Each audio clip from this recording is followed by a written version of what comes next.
আক্ষেপের ছবি বাংলাদেশ দলের। কিছুক্ষণ আগেই ম্যাচ হেরেছে, তবে ম্যাচ হেরে আক্ষেপ জাকের আলী অনিক, শামীম হোসেন পাটোয়ারি, মুস্তাফিজ, সিনিয়র সহকারী কোচ সালাউদ্দিন কিংবা বাংলাদেশ ক্যাপ্টেন লিটন কুমার দাসের। তারা খানিকক্ষণ আগেই আড্ডা দিচ্ছিলেন, সেই আড্ডায় নিশ্চয়ই হারের ক্ষতই বেশি। ৩-০ ব্যবধানে সিরিজ হেরেছে বাংলাদেশ দল। যে ছবিটা হতাশার, লিটন আর জাকের আলী অনিক একই সঙ্গে আলোচনা করছেন। তারা নিশ্চয়ই আলোচনাটা করছেন সামনে কিভাবে আরেকবার বড় রানে ফিরতে পারেন। দুজনের ব্যাটেই হতাশ হওয়ার মতো ছবি, হতাশ হওয়ার মতো রান।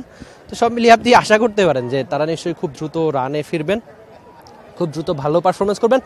বাংলাদেশ দলের হতাশার গল্প আমরা প্রায়শই আপনাদের বলি। এই যে পেছনে থাকা বাংলাদেশ দলের প্লেয়াররা, আমরা তাদের থেকে হতাশার গল্প শুনতে চাই না বা আপনাদেরও শোনাতে চাই না।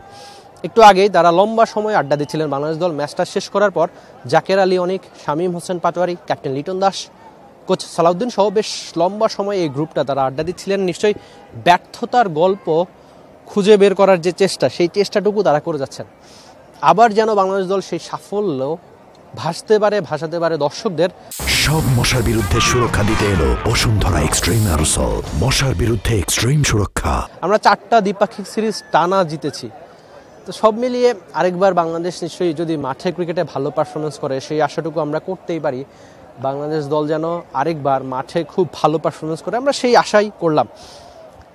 লিটন দাস এর আগে যে দারুণ একটা টাচে ছিলেন এই সিরিজে চট্টগ্রামে, সেই রানটা তিনি করতে পারছেন না। জাকের আলী অনিক, কোচ সালাউদ্দিন, এই দুজন নিয়ে বেশ আলোচনা সমালোচনা হচ্ছে সম্প্রতি। কিন্তু ওই যে ভালো পারফরমেন্স তাদের ব্যাটে নাই, যেটা অবশ্যই হতাশার, যেটা অবশ্যই আক্ষেপের। এই সিরিজের সবচেয়ে বড় পাওয়ার হতে পারে বাংলাদেশের তানজিদ তামিমের। তিনিই বলার মতো রান করেছেন 3 নম্বর ম্যাচে। দলের বাকি ব্যাটাররা ব্যর্থ। দলের বাকিদের রান সব মিলে হিসাব করলে যা তানজিদ তামিমের অর্ধেকও হবে না। তানজিদ তামিম 89 রান করেছেন। আজকে হয়তো সেঞ্চুরি মিসের একটা আক্ষেপ। সালাউদ্দিনের মুখের হাসিটা হয়তো তানজিদ তামিমের জন্যই। একাই তো তানজিদ তামিম এই সিরিজে লড়াইটা করেছেন। এই সবশেষ ম্যাচে তিনি একাই লড়াইটা করলেন। তো সব মিলিয়ে বাংলাদেশ দল 4টা দ্বিপাক্ষিক সিরিজ জিতেছিল, তারপর আজকের এই 3-0 চট্টগ্রামে। অন্তত আমি আশা করছি যে বাংলাদেশ দল খুব দ্রুতই জয়ের ট্র্যাকে ফিরুক। টি-20 ক্রিকেটে যে দারুণ ক্রিকেটটা তারা সম্প্রতি খেলছিল, সেই ক্রিকেটটাই যেন সামনে বাংলাদেশ দল খেলতে পারে। Rifat Emil, T Sports, Chattogram. For more updates, subscribe to our YouTube channel and click on the bell icon. Follow us on Facebook and Instagram. Download T-Sports app to enjoy exciting games and highlights. Visit tsports.com.